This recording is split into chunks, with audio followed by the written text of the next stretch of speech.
Mesa de debates. Oferecimento Unimed, 45 anos. Cuidar de você sempre foi o plano. Premium FM, sintonizada no seu bom gosto.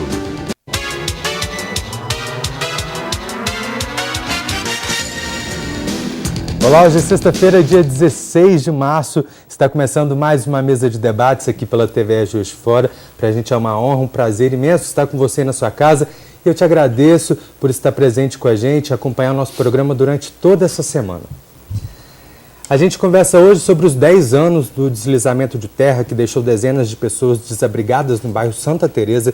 Vamos receber o Corpo de Bombeiros para falar sobre os cuidados no período das chuvas e ainda falaremos sobre um bazar em prol de pessoas em estado de vulnerabilidade e instituições aqui de Juiz de Fora. Você pode participar com a gente, é só mandar um WhatsApp para o nosso número que está novo, né?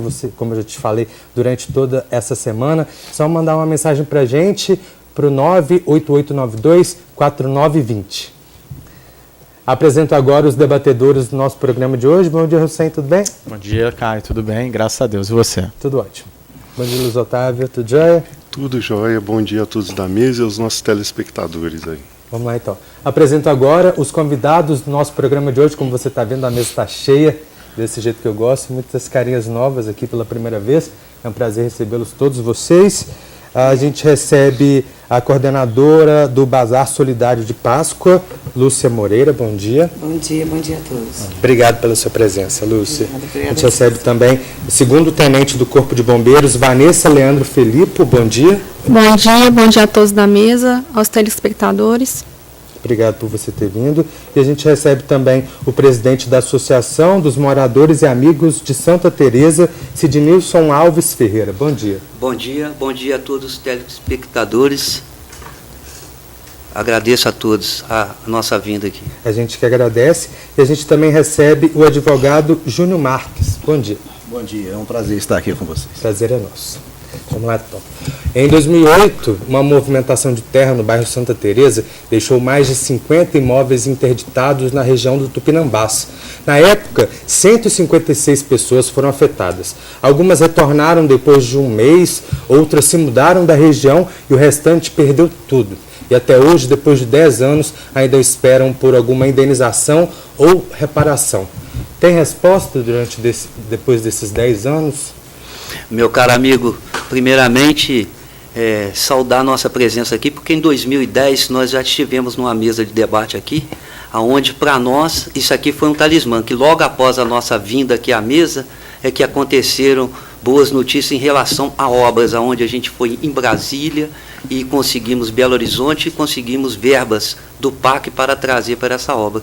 Dessa vez, hoje aqui, nós estamos aqui junto com o nosso advogado da associação para trazer também boas notícias nessa semana que completa 10 anos da tragédia de Santa Teresa e, graças a Deus, com a ajuda da imprensa local, com a ajuda das redes sociais e a nossa luta diária aí, temos boas notícias sim para dar aqui para as pessoas que acompanham o caso daqueles que sofreram a tragédia de Santa Teresa. Então nada melhor do que começar o programa com boa notícia, né, gente?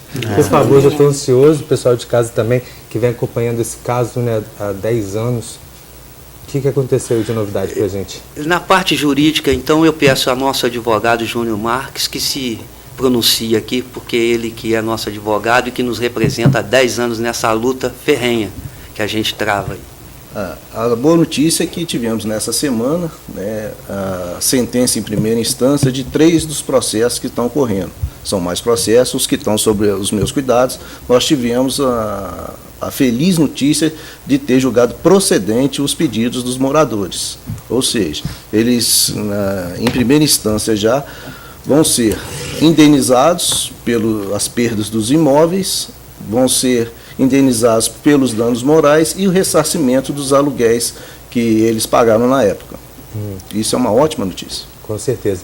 E para você que acompanhou alguns desses casos de perto, né, eu gostaria que você explicasse para a gente, para que a gente entenda, por que esse processo foi tão demorado, por que se arrastou por tantos anos? Existe uma dificuldade no meio jurídico justamente com relação a prazo dos processos, né?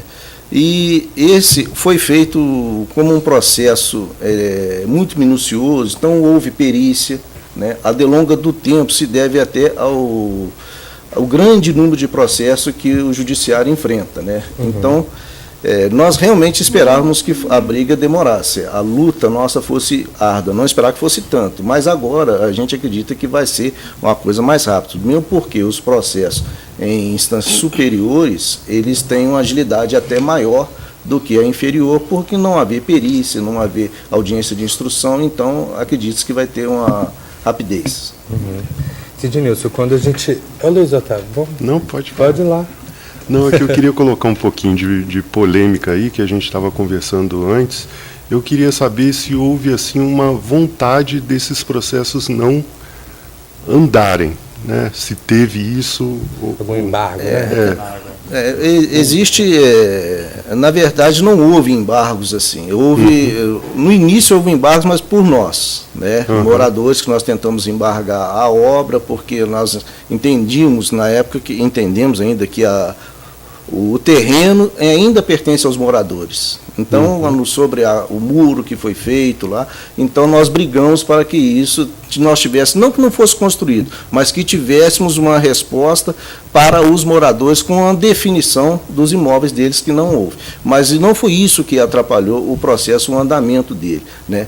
Acredito até que agora, nós temos certeza que a juíza da primeira instância teve muita boa vontade com os moradores e deu até uma acelerada no processo para que tivéssemos a solução. Que ótimo.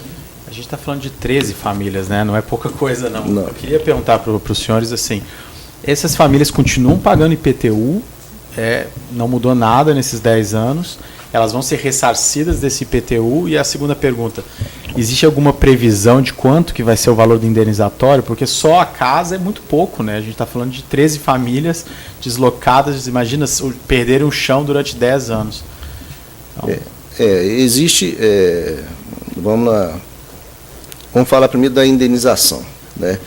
O valor indenizatório das casas, realmente foi feita uma comissão para fazer a avaliação dos imóveis, que na época o prefeito prometeu que iria indenizar.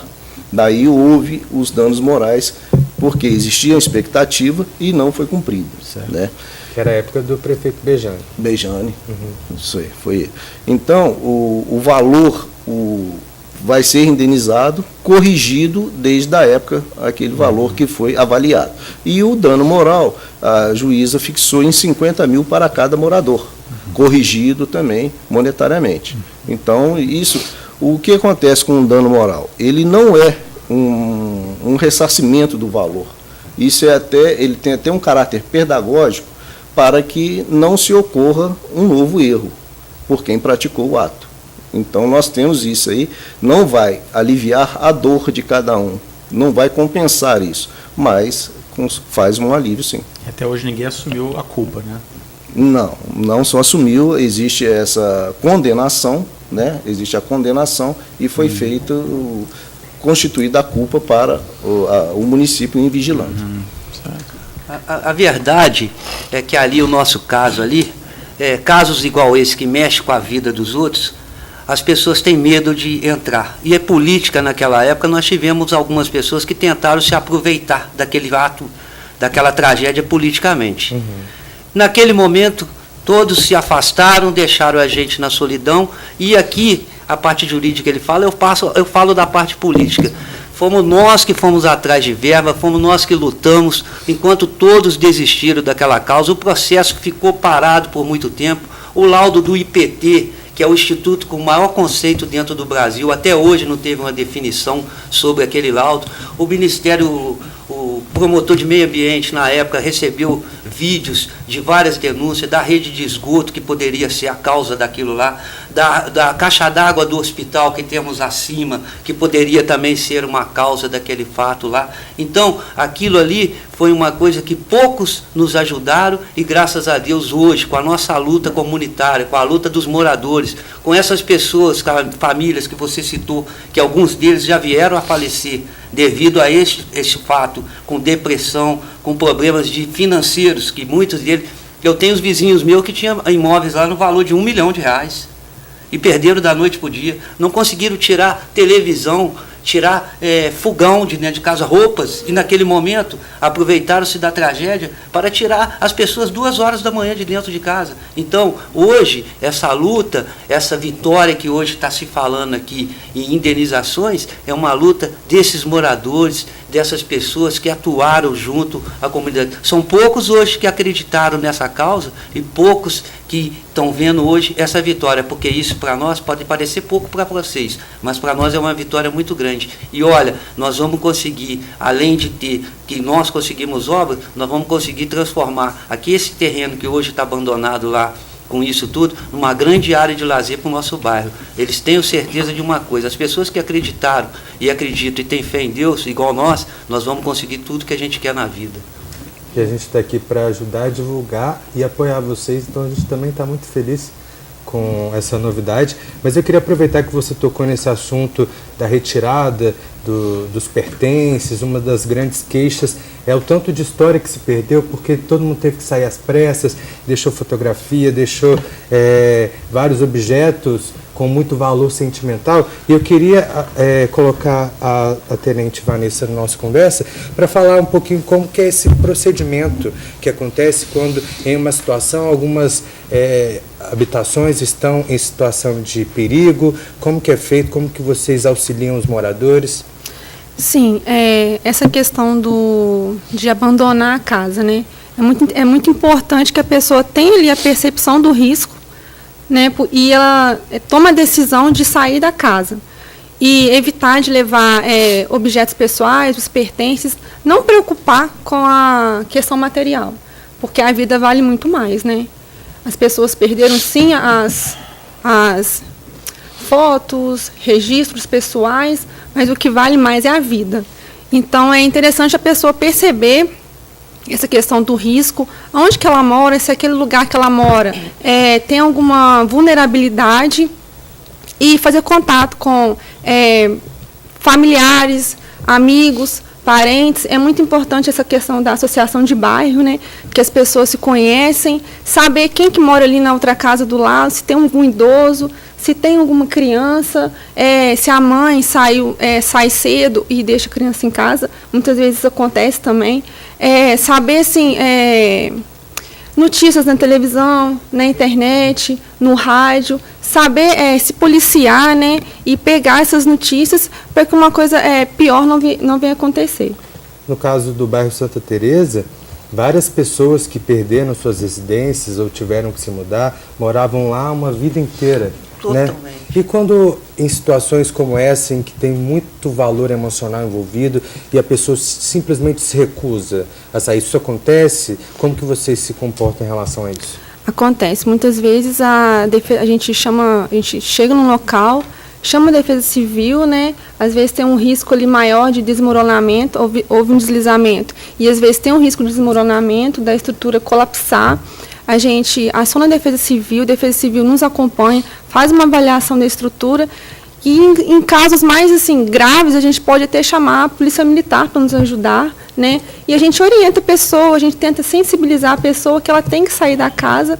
Muitas vezes, muita gente fica muito resistente a sair, não sai realmente, porque ela fica apegada ali àquele bem material, mas é importante sim, a gente tem que se conscientizar que é necessário a saída da casa para uma tragédia maior não aconteça, né, que é a perda de vidas. Ô Caio, rapidinho mesmo, só falando, está fazendo 20 anos também da tragédia do Palace 2, né?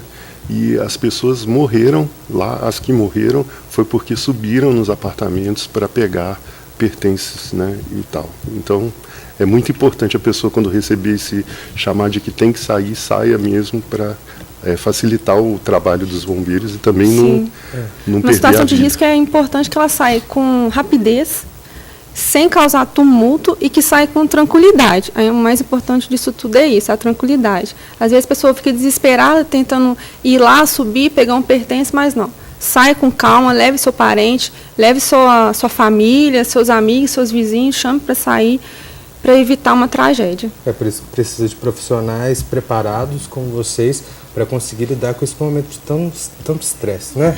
A gente agora vai para o primeiro intervalo do nosso programa de hoje, mas já voltamos com a mesa de debates aqui pela TVE Juiz de Fora.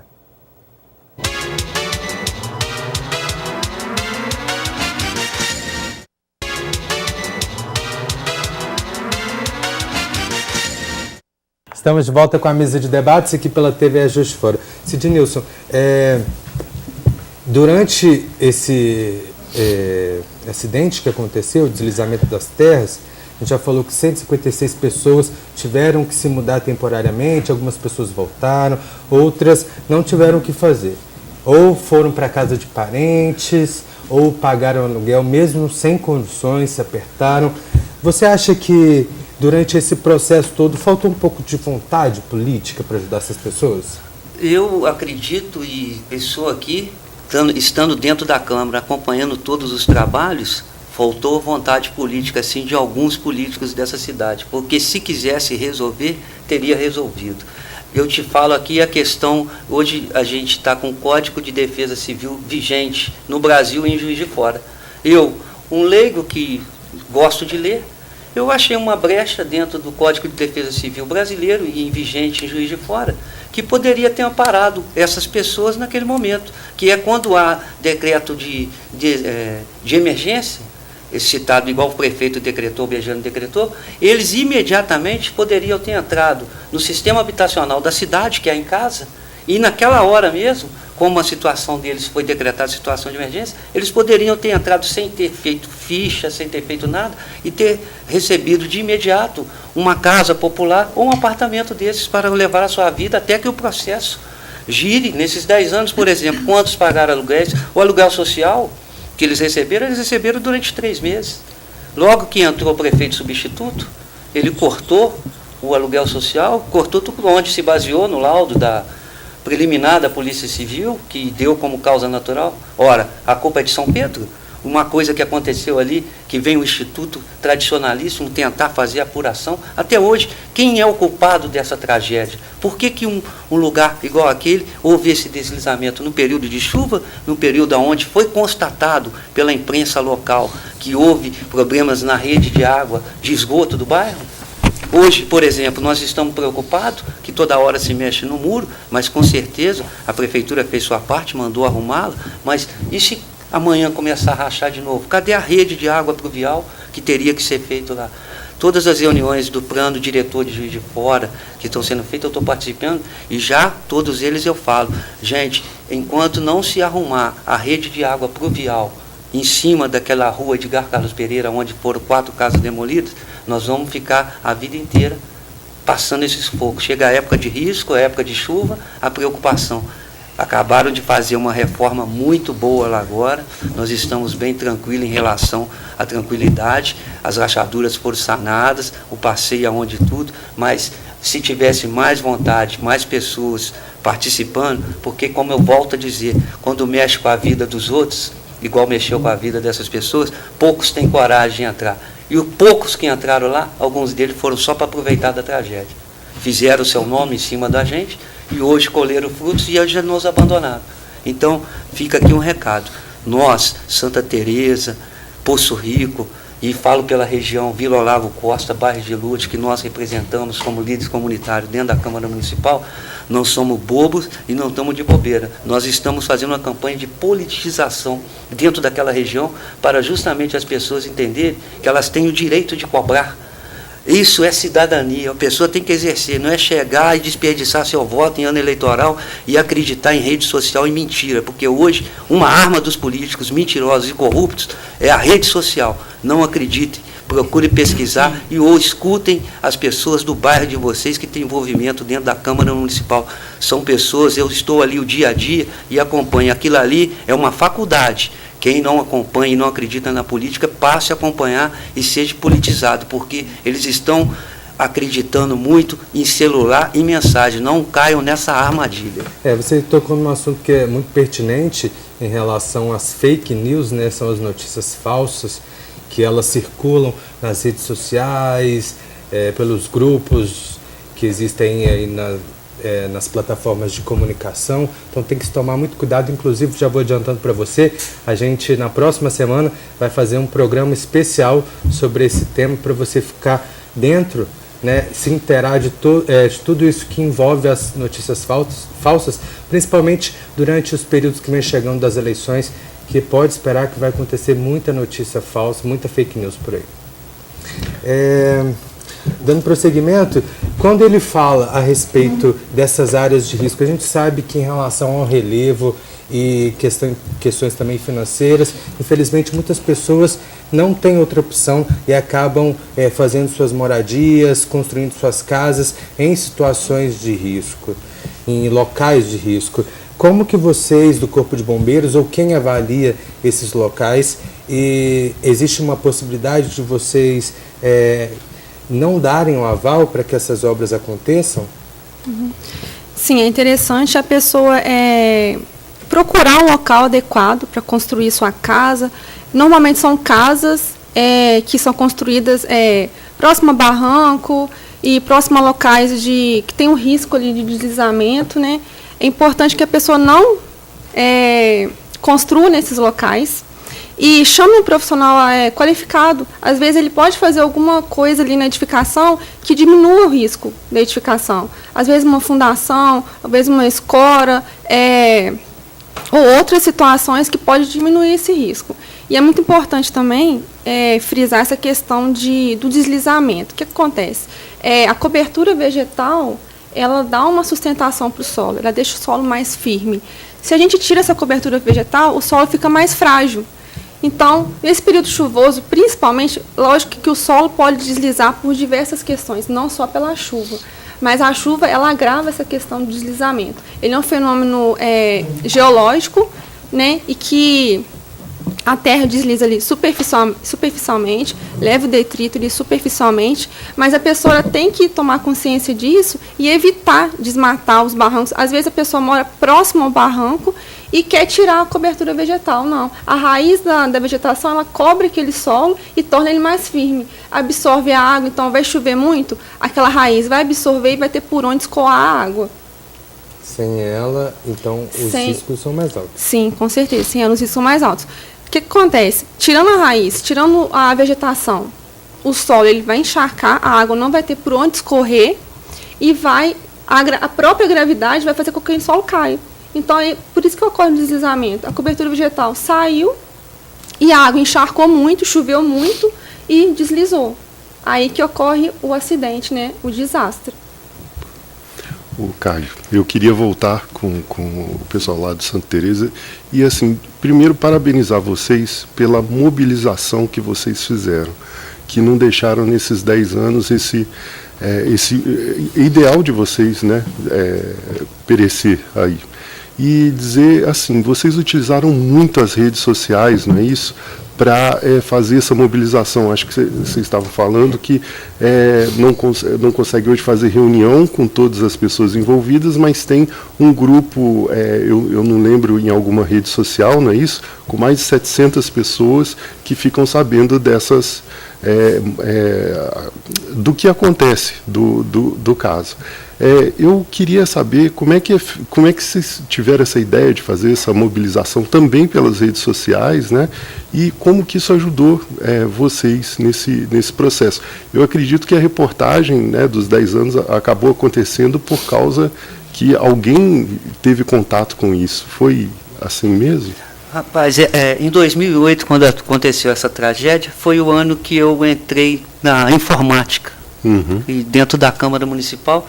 E eu, junto com um amigo do bairro também, morador, ele me deu a ideia de formar um blog sobre a tragédia.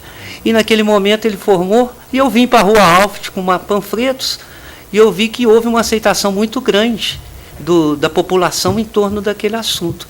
Então, logo em seguida, eu tive o tino junto com ele, falei, vamos montar uma página no Facebook, vamos montar um grupo no Facebook, que era a moda naquela época, 2008, e graças a Deus, ali deu certo, começou a dar certo. Hoje, até o secretário de governo reconhece, rapaz, a primeira associação de moradores se bobear no Brasil, que teve essa ideia de formar um canal na rede social, foram vocês.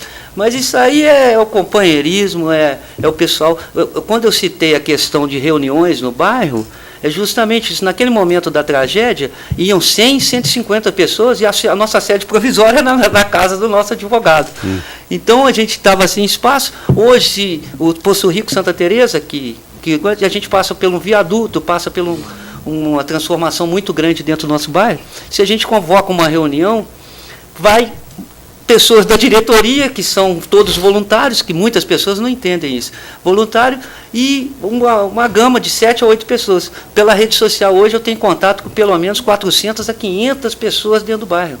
Há poucos dias teve uma audiência sobre tombamento dentro da Câmara Municipal no Poço Rico, e aquilo teve um alcance enorme. Então, a rede social, sendo bem usada, igual nós usamos para mostrar, e muitos confundem. Tem pessoas, o ser humano hoje chegou a ser banal, que tem pessoas que me param na rua e: quanto você está recebendo para defender essas pessoas? Olha, meu amigo, se você soubesse o que eu vi, igual o seu Gonçalves, 90 anos, adoeceu, perdeu a esposa, perdeu o filho, a sensibilidade e a dor que a gente sente no coração por uma pessoa dessa, você trabalharia de graça e divulgaria isso para ele. Então, a sensibilidade das pessoas, pessoas com nível superior, mas que trabalho você... Eu tive na minha... Um deputado federal que chegou no meu ouvido dentro da Câmara e falou: você vai ter a sua filha, que a minha filha nasceu em 2008, nesse momento da tragédia, sua filha vai fazer 18 anos, você vai ficar igual bobo naquela esquina, gritando, fazendo palestra, fazendo tudo.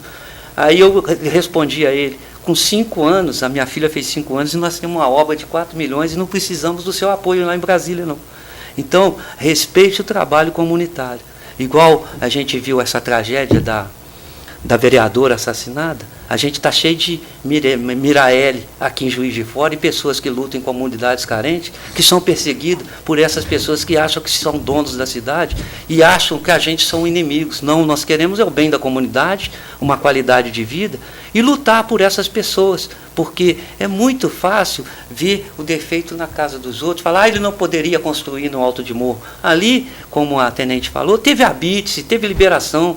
Para você ter uma ideia, ele citou aqui, as pessoas que perderam seus terrenos naquela rua hoje, eles estão na dívida ativa. Quem acompanhou a reportagem sabe, eles estão pagando IPTU sem ter o direito de ter o terreno de volta. A nossa luta hoje é que saia, e essa conversa está sendo dialogada dentro da Secretaria de Governo, no nono andar, com o secretário Figueiredo, pela desapropriação do local, para que ali nós possamos fazer...